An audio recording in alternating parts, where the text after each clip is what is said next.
Page 5, Little River Boat. It's the first piece of the book.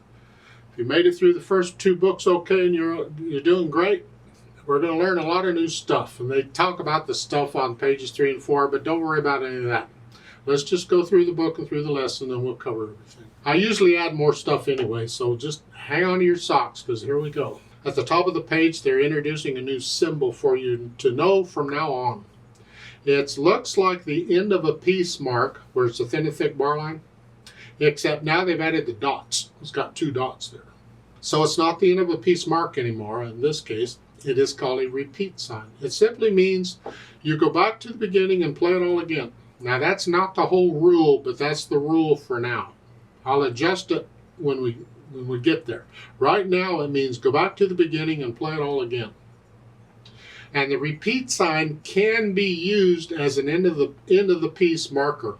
It can cover it up because it looks like it except for the dots. So we don't have to worry about that. You can have a repeat sign at the end like they do here. Yeah, that's fine. So when looking this over, we see it's 2 lines long except it's repeated. So now it's 4 lines long. However, you only have to learn 2 lines because when you repeat it, you already know the lines. So really you only have to learn 2 lines long. Is this confusing or what? Stick around, I'll get there. Treble and bass clef. No sharps or flats in the key signature when the key is C major. 4/4 time signature. We got quarter notes, eighth notes, half notes, and whole notes. Boy, the gang's all here. Let's take it one hand at a time because both hands are playing at the same time. Starting with the right hand, you have 3rd finger here. Then put your hand here. That's the only finger number you need. That 2 at the end of the line, you don't need it. Cross it out. Just forget it. Read the notes, not the finger numbers. So here, 1 and 2 and 3 and 4 and 1 and 2 and. That's basically all it is. Left hand, well, you got little finger here. Then put your hand here. And you don't need any other finger numbers. So at the end of the line, cross out that 2. You don't need it.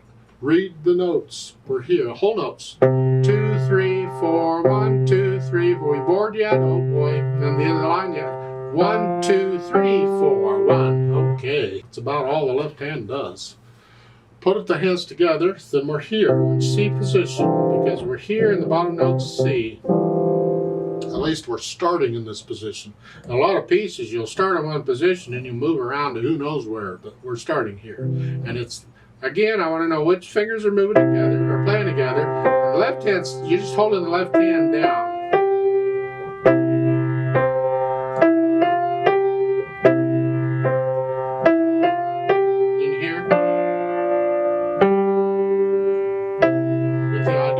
So you go through and put the hands together and then go back through and get rid of any hesitations you have anywhere.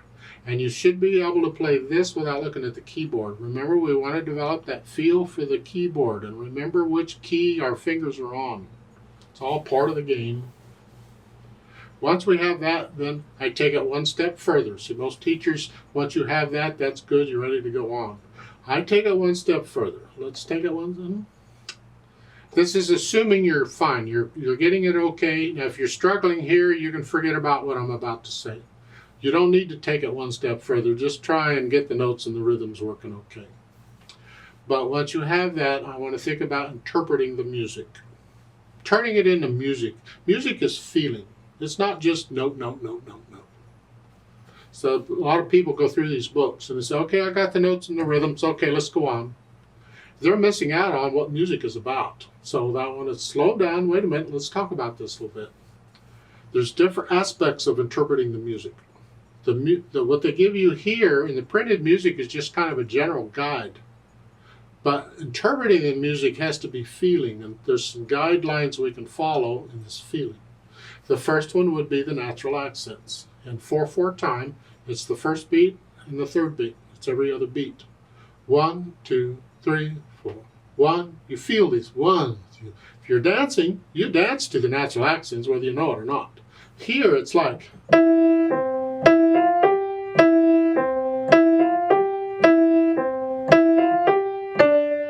1, 2, 3, 4. I exaggerate them so you can hear them better, but really it has to happen naturally. That's why it's called a natural accent. So it's very faint. You just feel it when you play it.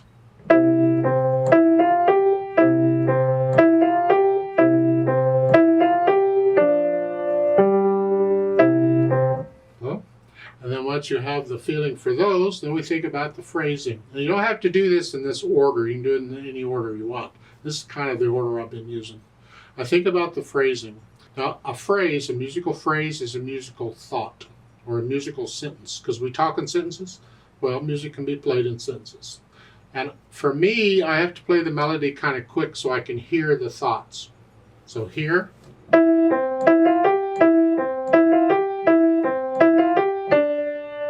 To me, that's all one thought. In that case, I would connect it all. And then at the end of the line, I would lift up before going, just a little lift. It's like taking a breath at the end of a sentence here. Now, if I slow it way down, I might use the words, and I might use the commas in the words for the phrasing. I can lift up there.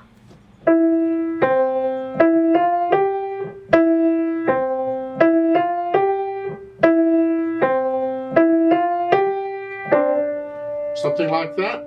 So there's different ways of interpreting it. How fast am I going to take it? How do I feel it? I don't like short phrases. That's a personal thing for me. To me, that just makes it choppy. I like it to flow.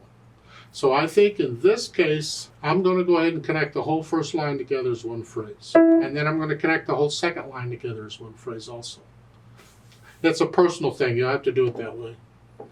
But that's how I would do it, I think. And then one more thing to add to this interpretation stuff is a thing we call bring out the melody.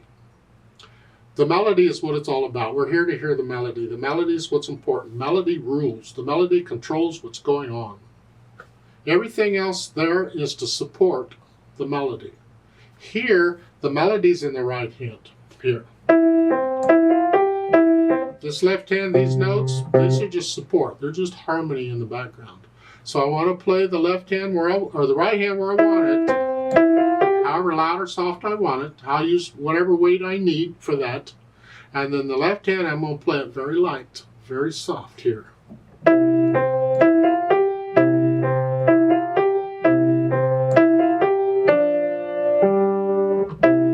can hear the left hand, and in fact, it's almost too soft. You have to adjust, you have to figure it out. Just don't let it get in the way. We don't want.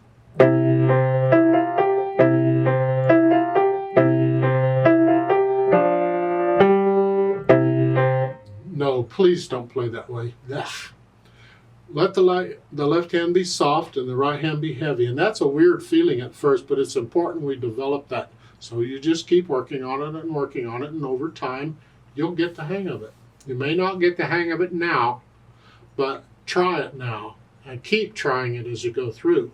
And then you can always go through the book again to review it, and you'll find there you'll play these even better. As far as how fast you go, it's up to you.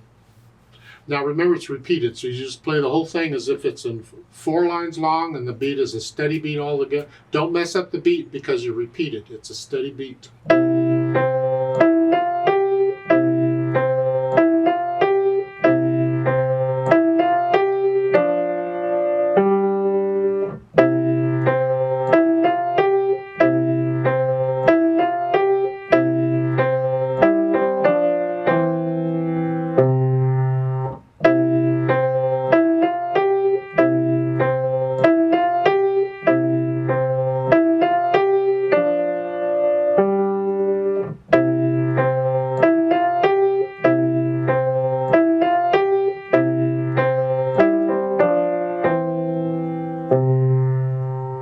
Let's play this together very slowly and check the notes and the rhythms. I'm not going to bring out the melody, and we'll play both hands about the same because I need you to hear the notes. You should play the same note I'm playing at the same time I'm playing it.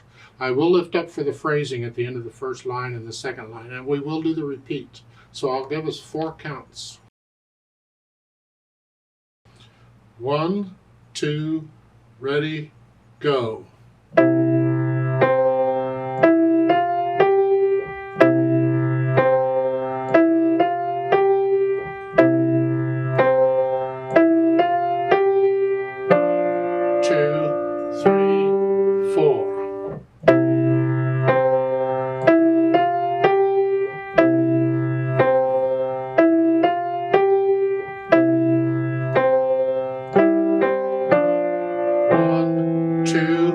3. Repeat.